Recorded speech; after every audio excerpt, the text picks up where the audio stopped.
She stood under that bridge in the dead of a Seoul winter and told a mafia boss she didn't want his money. She wanted a hot meal and her brother to stop shivering. 17 years later, she would stand in a courtroom packed with cameras and killers and tell an entire justice system the same thing. Keep your verdict. Give me the truth. Some debts, sisters, are never settled with cash. They're settled in patience, in 17 years of silence, in a law degree earned on foreign soil for the sole purpose of coming home and burning down an empire from the inside. They're settled in a single evidence folder, carried past armed guards, into a room where powerful men believed the doors had been locked for good. If you love a story where the quietest person in the room turns out to be the one holding every card, where loyalty looks like grief, and justice looks like a woman in a sharp suit who already knows how this ends, hit subscribe, because you are not ready for what she's carrying in that folder. You won't expect what happens next. A frozen bridge, a dangerous man, a 9-year-old girl who refuses to be afraid of him. Don't you dare look away. The doors that powerful men believed were locked for good were, 17 years earlier, nothing more than a bridge's shadow and a river wind that didn't care whose collar it cut through. Mapo Bridge had a way of making men smaller than they were, and Jeong Yong-ho was not a small man. He had walked into the wind with his coat collar raised and his hands steady, the way they always were after a meeting like the one he'd just left. The supplier had developed a conscience about a shipment, and Yong-ho had helped him lose it, quietly, permanently, the way these things were handled in his world. There was no drama in it. There rarely was. Men like him didn't raise their voices. They simply made problems disappear, and by 2 a.m. there was nothing left of the evening but cold concrete and the sound of his own footsteps heading back to the car. That was when he heard it, a child trying hard not to cry and failing with dignity. He almost kept walking. God help him, some nights he wished he had. But something in the sound stopped his feet before his mind had finished deciding, and he found himself crouched at the mouth of the bridge's underbelly, looking at a girl no older than 9 with her arms locked around a boy who had gone still in a way that made Yong-ho's stomach turn colder than the wind ever could. She looked at him without flinching. That was the first thing he noticed, not fear, not the wide-eyed panic he expected from a child confronted by a stranger in the dark. She was calculating, measuring the width of his shoulders, the set of his jaw, the distance between his hands and whatever weapon he might be carrying, deciding in real time whether she'd need to fight him. And by the way her small body shifted, angling itself between him and her brother, he understood she'd already made her decision. One way or another, she was not moving. "I'm not going to hurt you," he said, and even as the words left his mouth, he heard how hollow they were, how every dangerous man in the history of the world had opened with exactly that sentence. She didn't answer. She didn't need to. Her eyes said she'd heard men promise gentleness before delivering the opposite, and she wasn't about to be the fool who believed it twice. He reached into his coat instead, the way he'd reach for a weapon in a different kind of negotiation, and pulled out a fold of one thick enough to buy that boy a hospital bed and a hot meal for a month. He held it out to her the way you'd offer food to a stray, expecting hunger to do what words couldn't. She looked at the money like it had personally insulted her. "We don't need that," she said, and her voice, small as it was, carried the flat certainty of someone twice her age. "We need soup. Real soup, not the kind you buy to make yourself feel better and forget by morning." Yong-ho, a man who had not been surprised by another human being in longer than he could remember, felt something shift in his chest. Not pity. He would insist later, never pity, but something closer to respect. The kind he rarely extended to grown men in his own organization, let alone a child freezing under a bridge at 2 in the morning. Here was the question that would follow him for years, the one he couldn't answer that night and wouldn't fully answer for 17 more. What kind of 9-year-old refuses a stranger's cash in the dead of winter, brother dying in her arms, and demands instead that he prove he means what he says? He crouched lower, close enough now to see that the boy's lips had gone the gray-blue color of the concrete beneath them, close enough to smell the particular sourness of a body running out of time. And in that moment, the calculation that had defined every decision of Jeong Yong-ho's adult life, profit, risk, consequence, control, collided with something it had never once had to reckon with. A little girl was daring him, silently, to be a better man than he was. He had 30 seconds to decide whether he was going to walk away and let the cold finish what the world had already started, or break every rule that had kept him alive this long, and become the kind of man who couldn't leave. He didn't walk away. That was the whole of the decision, made not in 30 seconds but in the space of a single breath, and it cost him nothing to make and everything to keep. The hospital they took the boy to was not the kind of place Yongho's money usually touched: fluorescent lights, tired nurses, a waiting room that smelled like bleach trying to cover something it couldn't. He paid for a private room anyway, paid for specialists flown in from Busan, paid for machines that beeped through the night like they were keeping time with something none of them could stop. It didn't matter. Pneumonia had already taken up residence in that boy's small chest weeks before Yongho ever found them under the bridge, and there is no amount of one that buys back lost time. The boy died on a Tuesday morning, with his sister's hand in his, and the winter sun coming in flat and indifferent through the window. Sandra did not cry. Not there, not in front of the doctors murmuring their practiced condolences, not in front of the nurses who kept glancing at her with a pity she seemed to physically repel.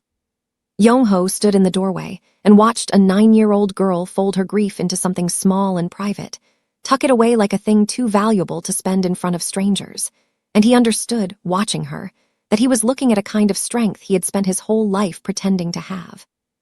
He took her home that night, not to a shelter, not to whatever office handled paperwork for children the world had already forgotten.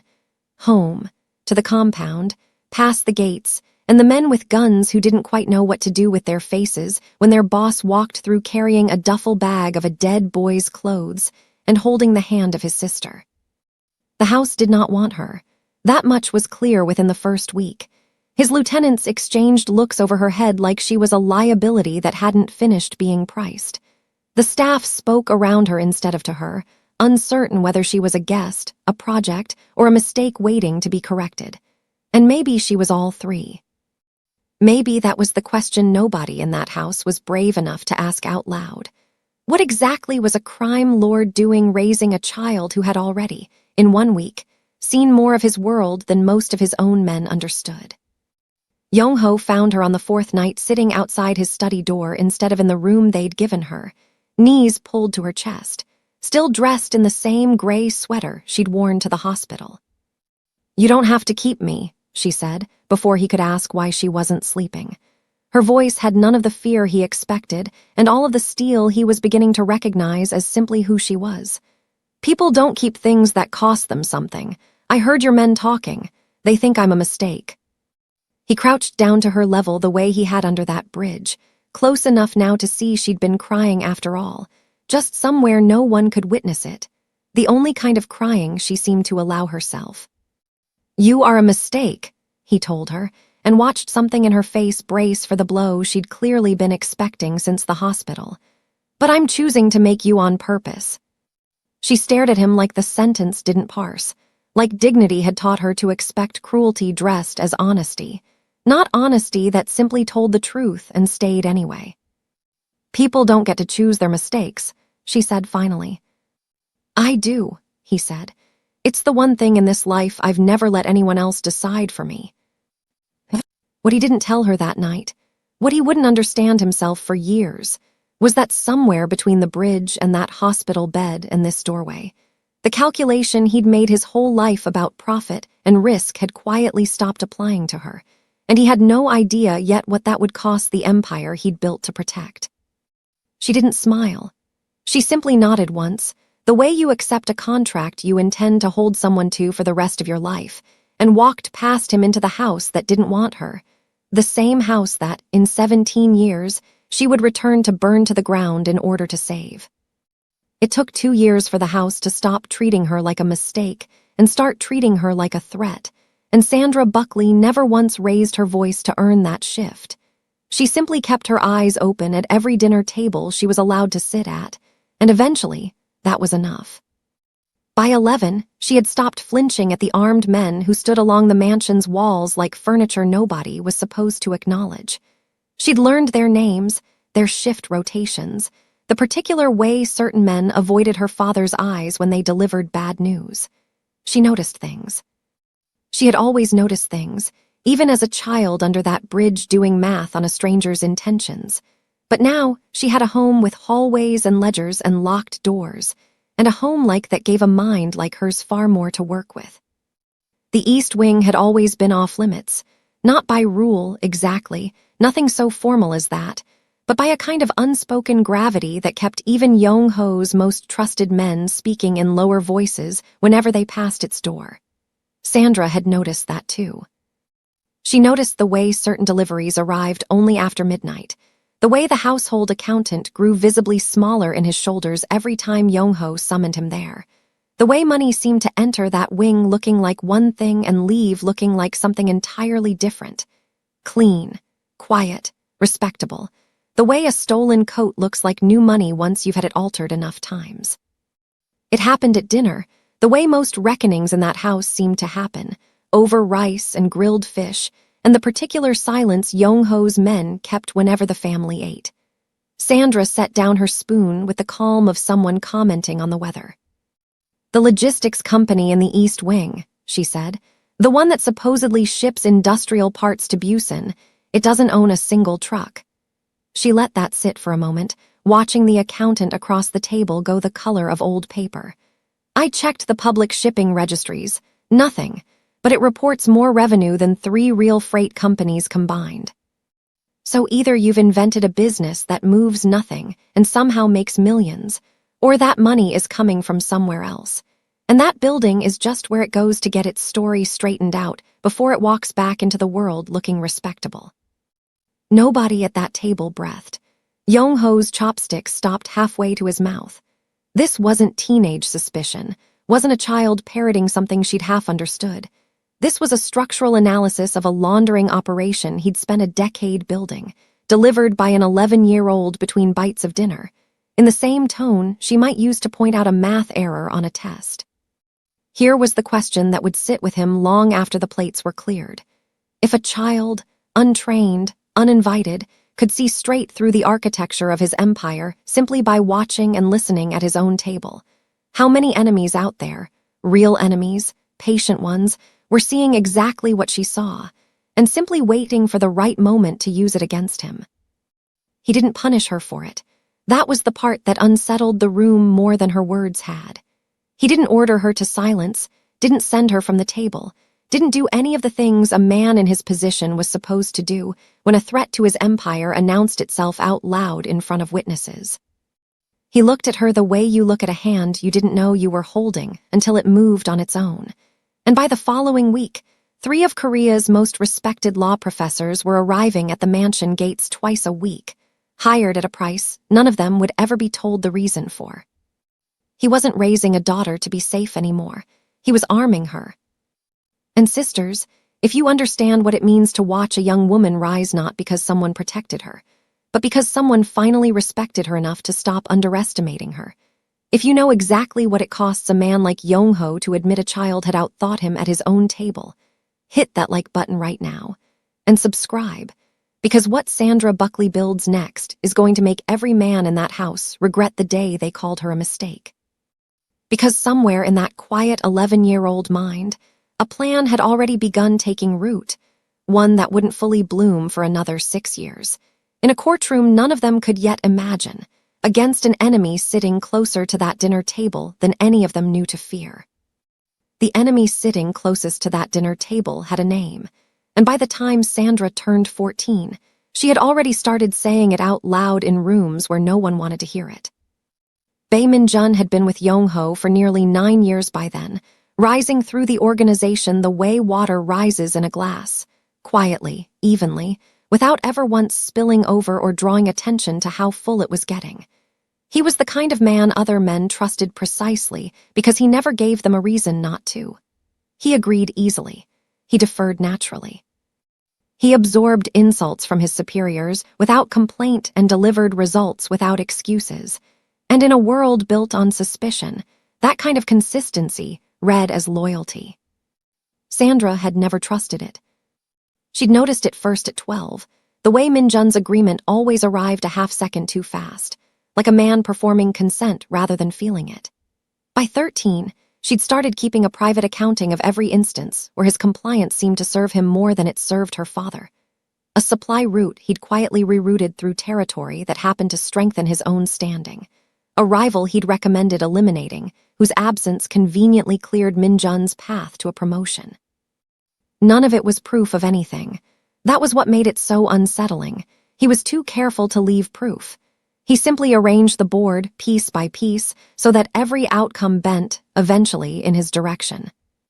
She brought it to her father on a Sunday evening, the two of them alone in his study, the house quiet in the particular way it only got when Yong-ho wanted to think without being watched.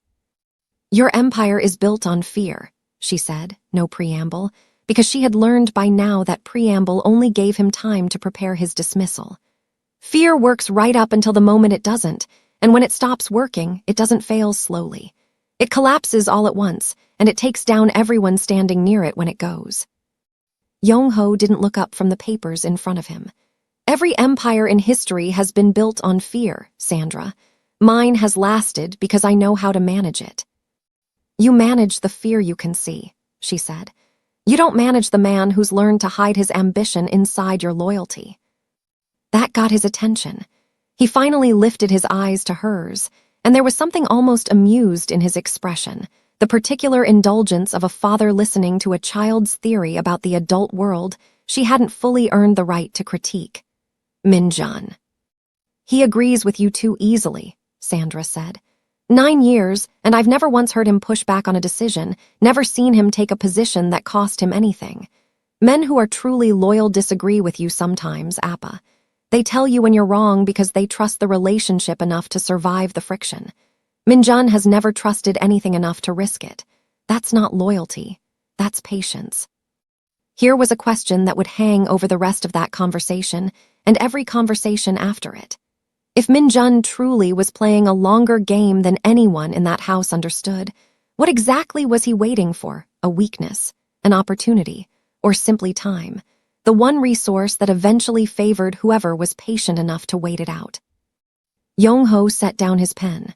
For a moment, something flickered behind his eyes, not quite doubt, but the shadow doubt casts before it fully arrives. Then it passed, the way it always passed with him, replaced by the same steady confidence that had kept him alive through 3 decades of men trying to take what was his. "You're 14, he said, not unkindly, but with the particular finality of a door closing. "You see conspiracies because you're brilliant and you're bored. And this house doesn't give a mind like yours enough to do. Minjun has protected this family for 9 years. I trust him with my life." "That's exactly what worries me," Sandra said quietly. "You trust him with your life. I don't think he'd hesitate to take it if the moment ever served him better than protecting it." Yong-ho laughed, the low, warm laugh of a man who loved his daughter's fierce mind even when he refused to be governed by it, and reached over to close the file on his desk. The conversation ending the way it always ended when he'd decided he'd heard enough. He never saw the look that crossed Sandra's face as she watched him dismiss her. Not hurt, not defeat, but the quiet recalibration of a girl who understood, perhaps for the first time, that if her father wouldn't protect himself from Minjun, she would simply have to build something strong enough to protect him from a distance, whether he asked her to or not. That distance she'd promised to build began, 3 years later, with a plane ticket to America and a goodbye at Incheon that neither of them made harder than it needed to be.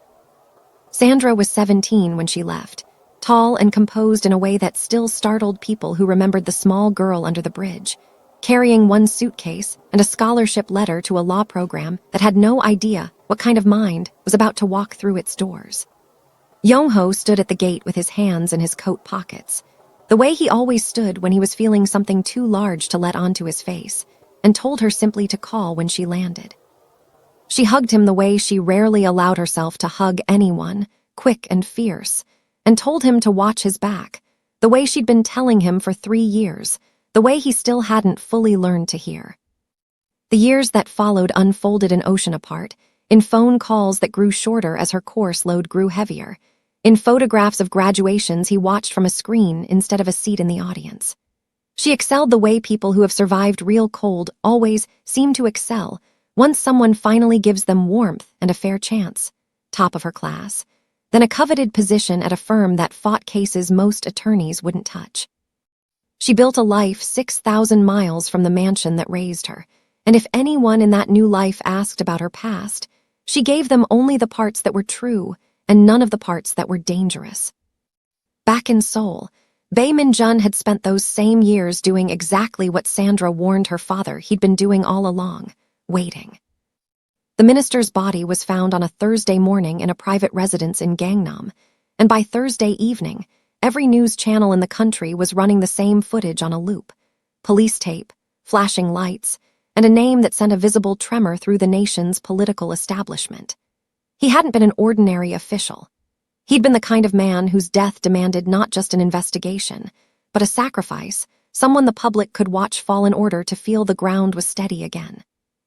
The evidence arrived with a speed that should have alarmed anyone paying close attention. A blood trail matching Yong-ho's DNA, found precisely where a careful killer would never have left it unless he wanted it found. A weapon traced back to a supplier who'd worked exclusively with Yong-ho's organization for a decade. Phone records, doctored just enough to place him near the residence at the exact hour of the murder. It was airtight in the particular way that only a frame built by someone who understood the target's entire operation could be airtight. Every piece fit because the man who assembled it had spent 9 years studying exactly how Yong-ho moved, breathed, and covered his tracks. Here was the question that would gnaw at anyone watching the case unfold on the nightly news. How does a man as careful as Yong-ho, who had spent 30 years covering every trace of every decision he ever made, suddenly become so careless that he left a blood trail a child could follow, unless the carelessness wasn't his at all? His captains began disappearing from his side within the week, the way rats abandon a ship not because they've stopped believing in the ship, but because they've started believing in their own survival more. Men who had sworn loyalty over decades suddenly couldn't be reached. Lawyers who had handled his affairs for years suddenly discovered scheduling conflicts. The empire he had built on fear did exactly what Sandra warned him it would do. It collapsed all at once, and it took him down first. The court moved with a speed that made a mockery of the word justice. The judge assigned to the case had a reputation for efficiency the public praised and the guilty feared, and within weeks, the death penalty was no longer a possibility being discussed. It was a formality being scheduled. Sisters, if your blood is already boiling at the thought of a desperate, cowardly man destroying an innocent life just to steal a throne he was never brave enough to earn honestly, I need you to sit with that anger for a moment, because it is about to meet its match. Hit subscribe now. Stay with this story, because the next chapter is where a phone rings 6,000 miles away, in a city where Sandra Buckley has spent 17 years quietly becoming exactly the kind of woman capable of walking back into a locked courtroom and refusing to let it stay locked. The formality they had scheduled never got the chance to finish, because on the morning it was meant to become permanent, the courtroom doors opened, and Sandra Buckley walked through them like a woman who had been rehearsing this exact entrance for 17 years. She didn't rush. That was the first thing the room noticed, before anyone even registered who she was, the sheer unhurried calm of a woman who understood that a case built on lies eventually starts shaking under its own weight, and all she had to do was be the hand that gave it one final push.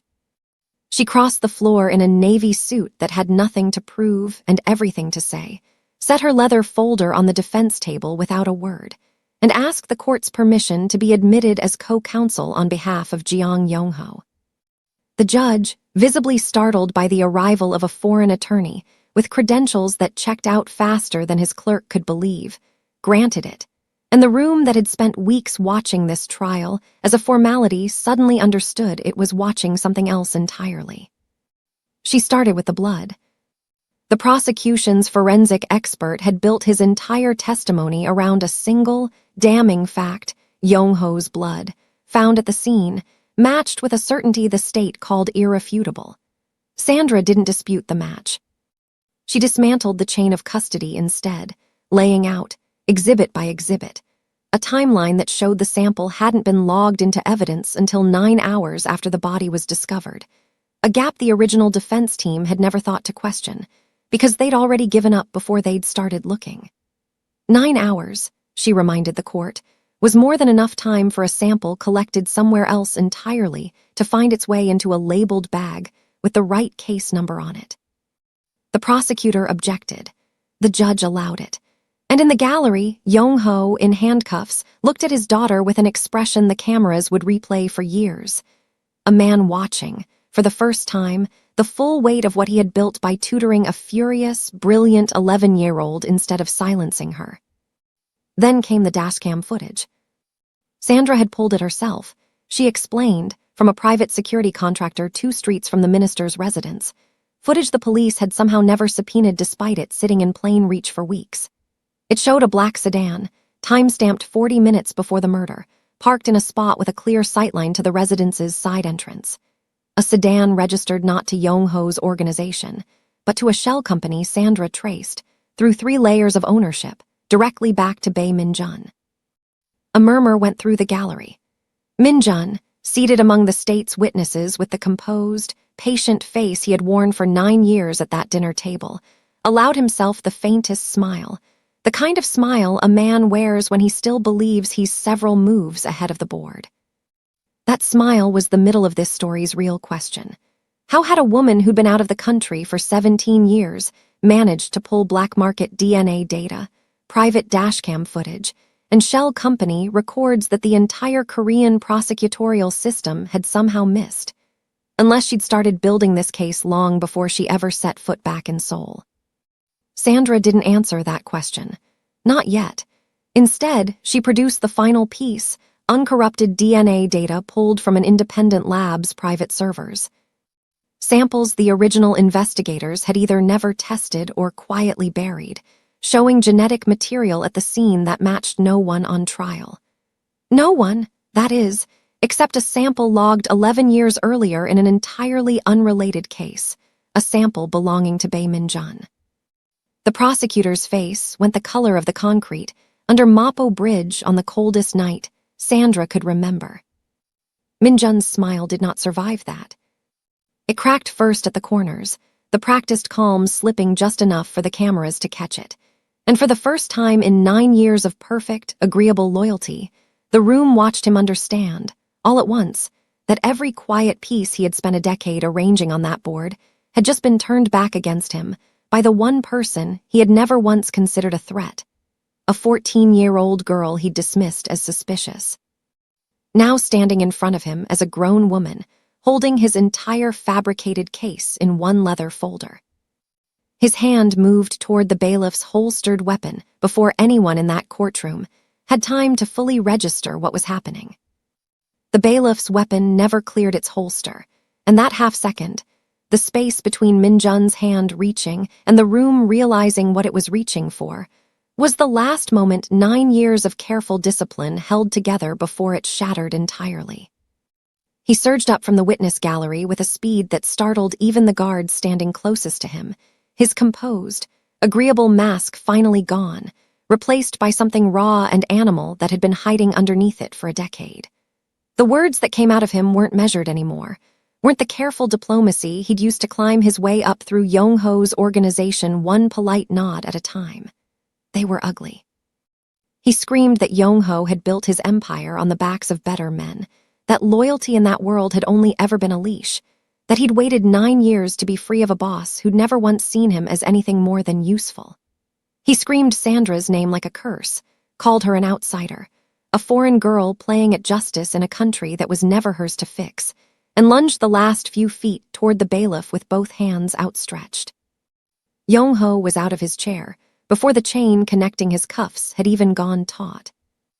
30 years of instinct moved through him faster than thought, the same instinct that had kept him alive through wars with rival syndicates, through betrayals smaller than this one, through every moment his world had ever demanded he choose violence before violence chose him first. He didn't care that his hands were bound. He didn't care that 2 armed officers were already closing the distance from either side. Every fiber of the man who had once handled a business dispute permanently at 2 in the morning under a bridge was already moving toward Minjun with a single, uncomplicated intention. And for one terrible second, the courtroom seemed ready to become exactly the kind of violent spectacle the state had always assumed his world was capable of producing, live, on every camera in the room. Sandra stepped between them. She didn't shout. That was what made the cameras keep rolling, what made the room go still in a way that shouting never could have managed. She simply placed herself, deliberately, directly in the narrow space between her father's forward motion and Minjun's flailing rage, one hand raised toward Yongho's chest, not to stop a physical blow so much as to stop a choice she had spent 17 years building him toward not making. "Not like this," she said, and her voice, though quiet, carried the particular authority of someone who had earned the right to be obeyed in that exact moment. "You do not get to save your life the same way you would have lost it. Let the law finish what I started." Yongho stopped. Everyone in that courtroom would remember, for years afterward, that he stopped. A man who had never once in 3 decades been talked out of a decision his instincts had already made, halted mid-motion by a daughter who had once refused his money in the snow, and was now refusing to let him become, in his moment of vindication, the very thing that had put him on trial in the first place. The bailiffs reached Minjun a heartbeat later. He went down hard, pinned against the gallery railing, still screaming, still thrashing, the cameras capturing every second of a man's carefully constructed loyalty, collapsing into something the entire watching nation would recognize by morning as guilt wearing no more disguises. Handcuffs closed around his wrists to the sound of gasps rippling through the gallery, reporters already whispering into phones, the courtroom sketch, artists' pencils moving fast enough to blur. And here, in the middle of the chaos, was the question that would sit unanswered for the rest of that day. If Sandra had built a case this airtight, this devastating, using evidence the state itself had somehow failed to find in weeks of investigation, evidence she'd clearly been assembling long before that morning, what exactly had she been doing for the past 17 years that gave her the resources, the access, and the reach to build it? The judge, visibly shaken by the spectacle his courtroom had just become, called for order with a gavel that took 3 strikes to be heard over the noise. When the room finally settled, when Minjun had been dragged from the gallery still shouting accusations no one was listening to anymore, the judge looked down at Sandra with an expression somewhere between disbelief and reluctant respect, and asked her, simply, if she had anything further to submit. She did.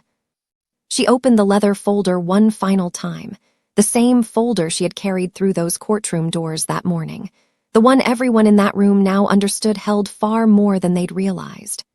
But instead of pulling out another exhibit, she closed it again, and looked directly at her father for the first time since she'd stepped between him and the man who'd tried to destroy him. "Not yet," she said quietly, more to herself than to the court. "There's one more piece, but it isn't for this room." Yongho's vindication was complete in every way the law could measure it. His name cleared, his freedom restored, his enemy in chains before a nation that had, hours earlier, been prepared to watch him die. But as the guards moved to release him from his cuffs, and the reporters shouted questions no one was answering, he found himself watching his daughter instead of celebrating his own survival. Because something in the way she held that folder against her chest told him the truth hadn't finished revealing itself yet. If you have ever watched a woman refuse to let her rage make her someone she wasn't proud of, if you know exactly what kind of strength it takes to choose the harder, righteous path when the easier one is right there in your hands, hit that like button and subscribe now, because Minjun's downfall was public and it was spectacular. But what Sandra is still hiding in that folder is about to change everything you think you understand about how this story began. The truth finished revealing itself 3 hours later, in the quiet of Yongho's study, with the door closed and the folder finally opened all the way. He had expected relief that evening. He had expected, after everything, to sit across from his daughter and simply breathe for the first time in weeks, to let the exhaustion of nearly dying settle into something softer now that it was over. Instead, he found Sandra standing by the window with her back straight and her hands folded in front of her, the same posture she'd held as a 9-year-old refusing his money in the snow. And he understood, before she said a single word, that whatever she was about to tell him would cost him something he wasn't prepared to lose. "I need you to hear all of it before you say anything," she said, and it wasn't a request. He nodded, because in 30 years of commanding men who feared him, he had never once learned how to refuse this particular woman anything. "6 months before the minister died," she began, "I sent an anonymous file to his office. Financial records, wire transfers, a paper trail showing that Bae Min-jun had been skimming from 3 of your shell companies for over a decade, quietly building a private fortune off money that was supposed to be yours. I built that file myself, from records I'd been collecting since I was 17 years old, ever since you told me my suspicions about him were nothing more than a teenager's imagination." Yong-ho felt something go very still and very cold in his chest, the particular stillness of a man beginning to understand that the story he thought he knew had never once been the whole of it. "You knew," he said slowly, "that if the minister received proof Min-jun was stealing from the organization, he would come after Min-jun, formally, publicly, in a way that would destroy everything Min-jun had spent 9 years building." "Yes. And you knew Min-jun would panic." "I knew Min-jun had spent his entire life being underestimated by everyone at that table," Sandra said, and there was no cruelty in her voice, only the flat, exhausted clarity of someone finally setting down a weight she'd been carrying for a very long time. "I knew a man like that, backed into a corner with everything he'd built about to be exposed, wouldn't run. He'd fight. And the only way a man like Min-jun knew how to fight was the same way you taught this entire organization to fight, permanently, without leaving witnesses. I gambled that he would kill the minister to bury the investigation before it went further. And I gambled that when he did, he would try to frame you for it, because you were the only person whose death would make his own crimes disappear completely." The room was silent long enough for the weight of it to fully land. Yong-ho sat down slowly, not because his legs failed him, but because a man needed somewhere to put himself when he realized the daughter he raised had been playing a game 17 years deep, one move ahead of every person in that house, including him. Here was the question that hung in that silence, the one Yong-ho couldn't yet bring himself to ask out loud. If she had known, months in advance, that her plan might cost an innocent government official his life in order to spring the trap, how did a woman with a conscience as fierce as hers live with a calculation that cold? And what did it say about what she'd truly become, out there, alone, for 17 years? "I didn't want him to die," Sandra said quietly, as though she'd heard the question anyway.